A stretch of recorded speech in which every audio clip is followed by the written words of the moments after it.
Hi, I'm Anya. And I'm Theo. Thank you for listening to the Youth Climate Justice Forum podcast. We're a youth-led group of climate activists working to collectively create change by empowering and inspiring our peers and our community. In this podcast, we're trying to find ways for all of us to continue the work for climate justice during and after the coronavirus crisis. We've seen a brief restoration of the natural world during this pandemic, as much human industrial activity has ceased. But is there a way we can make this short-term progress last after the pandemic is over? How can we make sure that climate activism is strengthened and not undermined by the current uncertain times? Join us as we interview various talented local leaders and learn what we all can do to help. Today, we're speaking with Andrew Rehn, a water resources engineer who works with the Prarie Rivers Network. His work focuses on preventing coal ash pollution, though he also taught us about how the Prarie Rivers Network operates as an organization. Listen to our conversation to learn about protecting rivers, supporting wildlife populations, and advocating for communities that are at risk of environmental injustice. How are you? Good. How are you? Good. Thanks. I'm Theo. Hey, Theo. I'm Anya. Do you want to just jump right in? It's fine with me. Okay. So for listeners who might not know that much about the Prarie Rivers Network, how would you describe the organization? We're a nonprofit located in Champaign that works to protect water, heal land, and inspire change. We focus on a number of different program areas. I work on our energy program, where we are tackling the pollution from our old energy systems, mostly coal. Not that other things aren't also polluting. And also work on the transition to clean energy. But we also at Prarie Rivers Network have ag program, river policy programs. We work on a range of issues that are threats to water, threats to how we use our land, and how we interact with the planet. Nice. So I found on the website that you're listed as a water resources engineer. Yeah. So what does that mean, and what does your job look like? So what it means is I went to University of Illinois and got a civil engineering bachelor's and master's degree. So I bring a sort of technical background to the work that is maybe not as common in the nonprofit sector. But in terms of, am I doing engineering things day in, day out?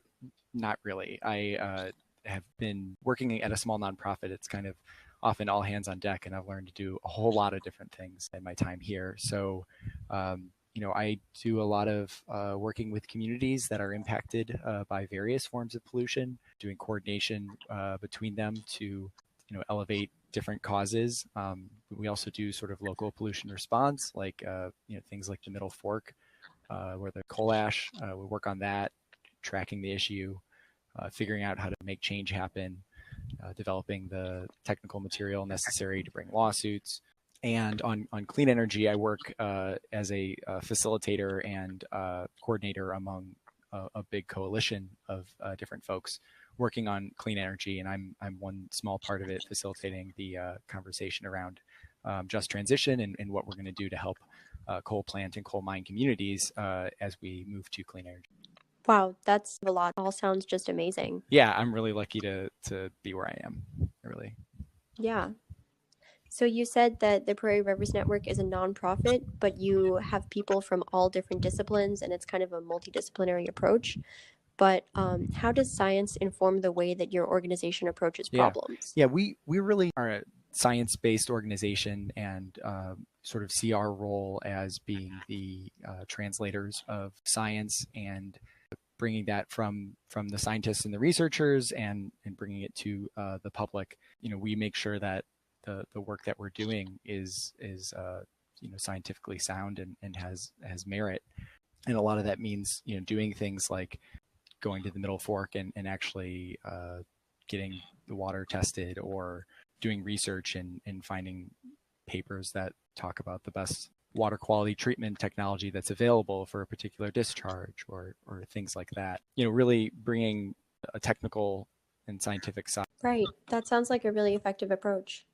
So kind of asking about how stuff's going right now during COVID, how has the pandemic changed your organization's mission or your goals for the future? It's been kind of interesting. I guess I would say before, to support the public when they're engaging with permitting decisions or other sort of public process issues related to pollution. The pandemic hit, I would go into work and be at my desk a lot and be on a lot of calls and do a lot of emailing. And now I do that from home. In some ways, it's really the same. The tasks that we're doing are very doing a lot of coordination, collaboration. A lot of that happens online anyways. So it hasn't changed, and the mission certainly hasn't changed either. A lot of the pollution threats that are there are still there. In some cases, we saw right when COVID really took off, the industry across the country started asking for the EPA and both federal and state EPA for relief, saying, "Hey, look at this thing's happening. Can we maybe be a little bit more loosey-goosey on our reporting?" Fighting back against that and making sure that these agencies don't sort of stand down just because the pollution is just as real as it was before COVID, and we need to be diligent in our assessment of it. Right, that's a really interesting example, because I think we've all heard a lot of news stories about like dolphins returning to rivers or forests regrowing during COVID, but I think that kind of obscures the fact that corporations are almost taking advantage of it to kind of loosen their requirements. Definitely, yeah. Right? At least they're trying to, and folks fighting back and saying that's not okay. Then the federal EPA, which is been disappointing, I guess, for the past while now. So no surprise there. And yeah, it is enheartening to hear like the dolphins are coming back to the river. I guess it's good to know that the Illinois EPA better. If we are successful, we are able to reduce our impact. Nature's there and ready to regrow and heal, but it's also important to remember that those victories should be thought of as secondary to the real cost of COVID and the impacts that it's having on all across the country, communities. Yeah, for sure. I definitely agree with that. So kind of looking towards the future, how do you think the repercussions of COVID will change how people treat water systems or local ecosystems? Well, it's really interesting. I mean, not being able to be out in nature is a challenge. And obviously being out in nature is maybe among the things that you can do. It's certainly better than going to an enclosed space and hanging out. But still, it's been interesting to see how COVID has impacted. Yeah, definitely. Being out in nature is really important. And for the Prairie Rivers Network, does your organization have any kind of outreach that tries to encourage people to spend more time in nature? Our ability to experience nature, and even a lot of the parks were closed for a long time. It's obviously important. The priority needs to be protecting people's health and doing what's safe. But it does, getting people out to nature is something that we see as really important. I mean, if folks don't know what's out there, if you never see a river except when you're driving over it on the highway, and usually there's even barricades so you can't even see it, you don't realize how interconnected all of these natural systems around us are. And it becomes easy to just think of impacts to those things as being far away and apart from us. So we really value being able to get people to really see and experience nature. And once we're able to do so, and to the extent that we already are able to do so, we think it's really important that folks get out there. So in a post-COVID world or whatever, who knows if that's even the thing that ends up happening, we will hold events to help people get out there. But right now, our staff is so focused on policy issues. We want to make sure that people are able to continue to pursue that experience. Sort of holding the line against environmental rollbacks and passing good legislation like the Coal Ash Pollution Prevention Act that we passed last year. It's sometimes I think we'd like to be able to do that a lot more. It's just sort of the get out there and appreciate it. We've done cool events like we had the Day at the Fork a few years ago where we got a bunch of people to go out and enjoy the Middle Fork. And that was really great. And we'd love to do more things like that when we have the capacity. Yeah, that sounds really fun. So you mentioned the Coal Ash Prevention Act, and I was hoping to ask you specifically about a couple issues that have been pretty prevalent in the news recently. So we wanted to ask you about the Dinergy ash crisis in the Middle Fork of the Vermilion River. So what's going on there, and why has your organization been involved in the Yeah, issue? so coal ash is the byproduct of burning coal. When you have a campfire and you burn it, there's ash left over. Coal ash is what's left over from the big power plants that are burning coal. And it takes trace elements that are in coal, things like heavy metals, and it concentrates them into the ash that's left over. And then air pollution technology, preventing pollution from going out the smokestack, pulls that down, and that pollution goes somewhere else. It ends up in the ash waste stream. And so it's this toxic waste stream coming out of power plants, and the management technology work is meandering towards those ash ponds. Rivers like to meander back and forth. That's part of a natural process of erosion. But these ponds are almost now forming the riverbank itself. And there's all kinds of different pollution that you can find inside the coal ash that's coming through, things like heavy metals, chromium, lead. In the meantime, those unlined ponds are seeping pollution into the groundwater, and that groundwater pollution then moves through the riverbank. And so if you Google, Middle Fork Dynegy or Middle Fork coal ash, you'll see orange stained riverbank pictures, and that's the iron in leachate from the coal ash coming through the riverbank and oxidizing turns orange. So the iron was the indicator, often found in coal ash. And so that's what's physically happening there. And that's sort of constantly discharging into the Middle Fork. We brought a lawsuit basically 2 years ago now in May 2018. And we essentially sued Dynegy. We were represented by Earth Justice, and we sued Dynegy for discharging into the Middle Fork, discharging without a permit. You need to have a permit to discharge into rivers, and they don't have a permit for their seeping riverbank. And so what we want to do is get them to stop polluting the river and to clean up the coal ash. And so yes, we've had that lawsuit for 2 years now. It was on hold for a long time, but just recently, actually, in a really major victory for the Clean Water Act, there was a similar case that went all the way to the U.S. Supreme Court, and we got a 6-3 decision with some conservative justices siding with the environment in this case, that said across the country for dealing with these was putting them in unlined ponds in the ground and letting the particles of ash and stuff settle to the bottom of those ponds, and then skimming the water off the top and discharging that water into lakes and rivers. And this is happening all over the place. But on the Middle Fork, we have the Vermilion Power Station, which closed in 2011, and they have 3 coal ash ponds. In this case, they built the coal ash pond down in the floodplain, meaning in the home of the river. And the Clean Water Act applies in cases where pollution discharges into groundwater, and then that groundwater goes into surface water. And that was something that industry was saying, no, it shouldn't apply. So that was a huge victory. And actually, our lawsuit was waiting for that to be decided before we move forward. And so now we're rolling again, and we're hopefully going to be able to get our day in court and the Middle Fork. Yeah, I definitely hope that happens soon. But you also mentioned the Coal Ash Prevention Act. How does this piece of legislation relate to what Dynegy is doing to the Middle Fork? Sure. So the Coal Ash Pollution Prevention Act, which we passed last year, gets Illinois on the path to having state-specific regulations for coal ash.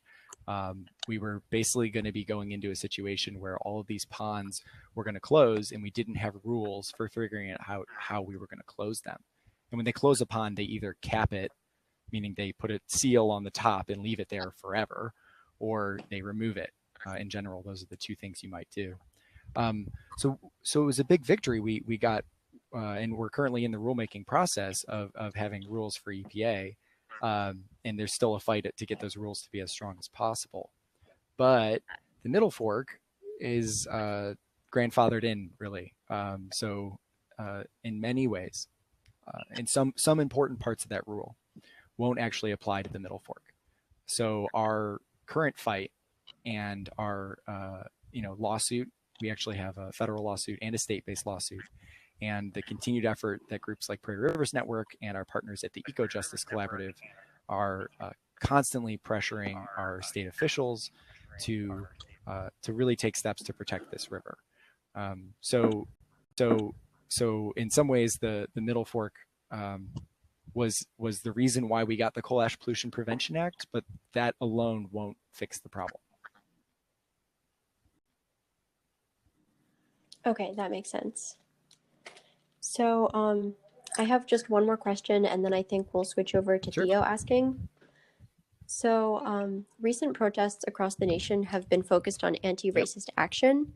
And while we've been learning about systemic racism, I've discovered the term environmental racism. So could you maybe speak to the ways in which environmental issues tend to disproportionately affect minority Sure. communities? Yeah, and I will volunteer that I am definitely not an expert on this issue, but I can speak from working with partners that are environmental justice communities. So when we say environmental justice communities, we're thinking of communities that are often minority or low income, and these often end up directly adjacent to things like power plants. So up in Chicago, the Waukegan power plant is right next to an environmental justice community. Crawford, old power plant, is another example of a environmental justice community that's right next to a power plant. And when we think about environmental justice, we think about continued systemic harms and burdens that are carried by, for example, at least there's a very recent example. There might be better examples, but at Crawford, where there was an old power plant, they just recently demolished it, and they did not do nearly enough to prevent the dust when they blew the smokestack.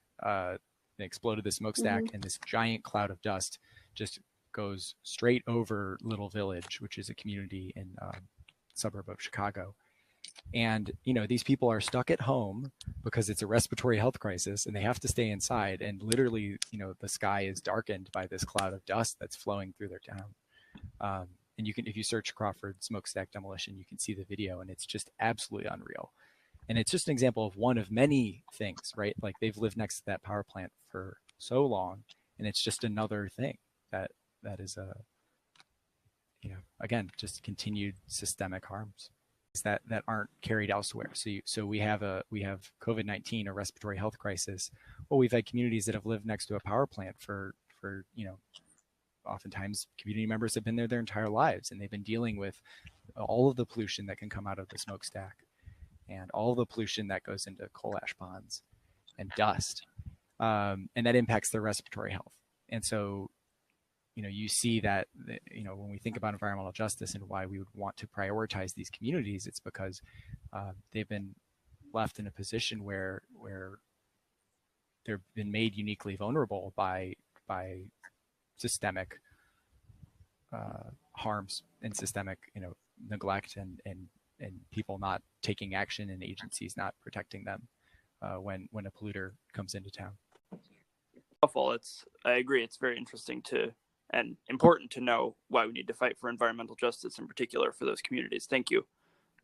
Another thing we wanted to ask you about is when people think about Central Illinois, they might not realize the importance of our water systems. Why are healthy watersheds important for this area, for our economy and our agriculture and our people here? Sure. Yeah. I mean, I think obviously water and our landscape interact in a lot of different ways, and you could kind of start in a number of places.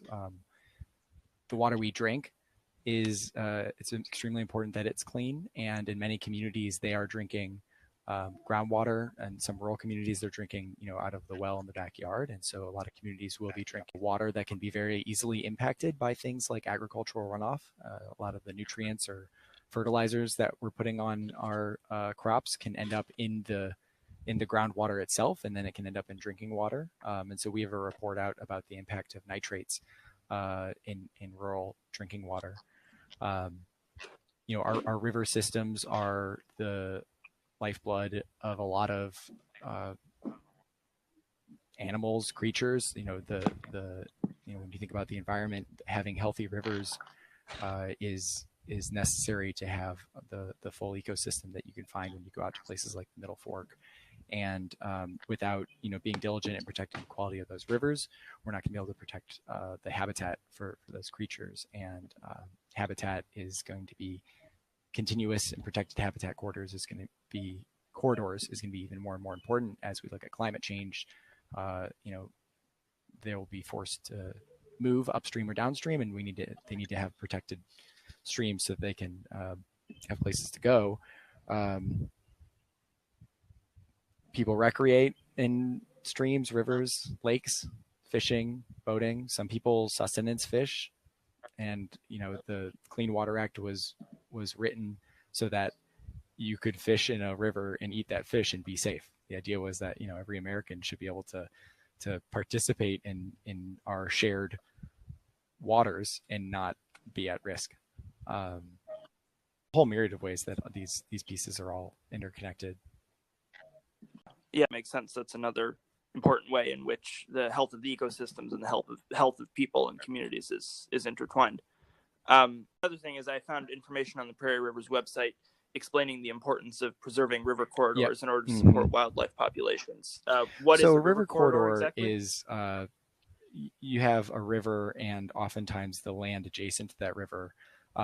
Protecting that space is really important, and having vegetated banks and having tree cover and maintaining the undisturbed quality of rivers, and just having it be away from continuous interaction from people can help create sort of protected river corridors. And the reason why that's important is if you think about climate change, what is currently a creature that's currently comfortable living in Champaign, as climate shifts, they might need to go upstream or downstream. They might need to move north or south, essentially, to stay in the climate that they're comfortable in.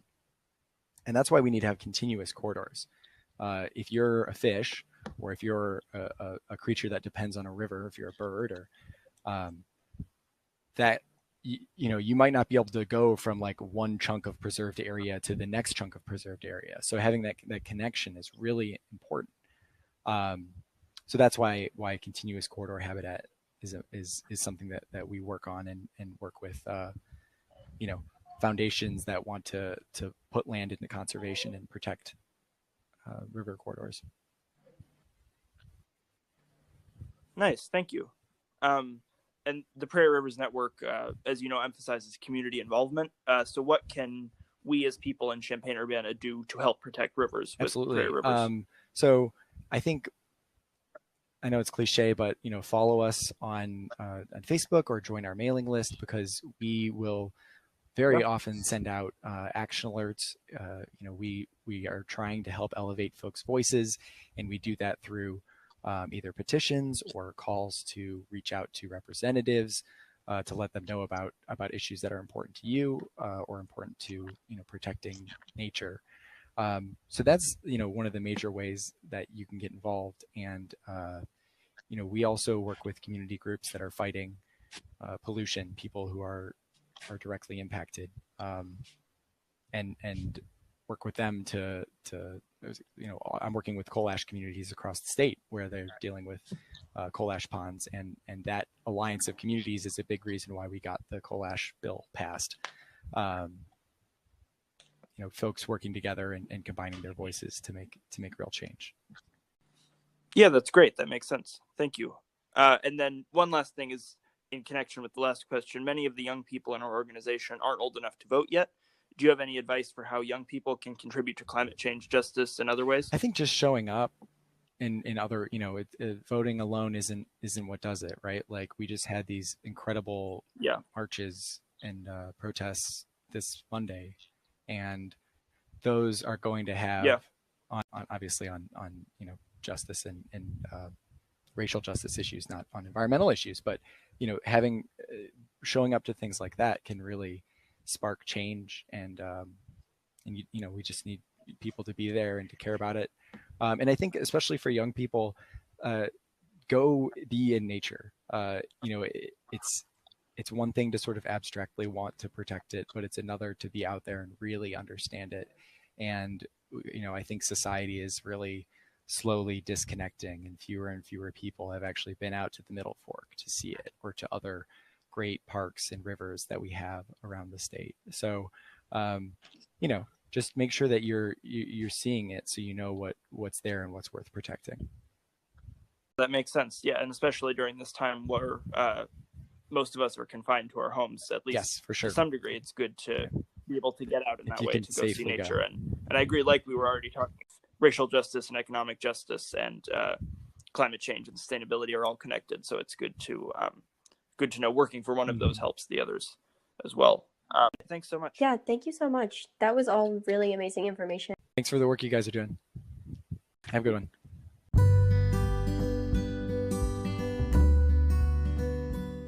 Thank you for listening to The Day After Tomorrow, a Champaign-Urbana Youth Climate Justice Forum podcast. Tune in to WRFU 104.5 on June 26th to hear our next episode, and listen to all past episodes on our website, youthclimateforum.wixsite.com. Thank you.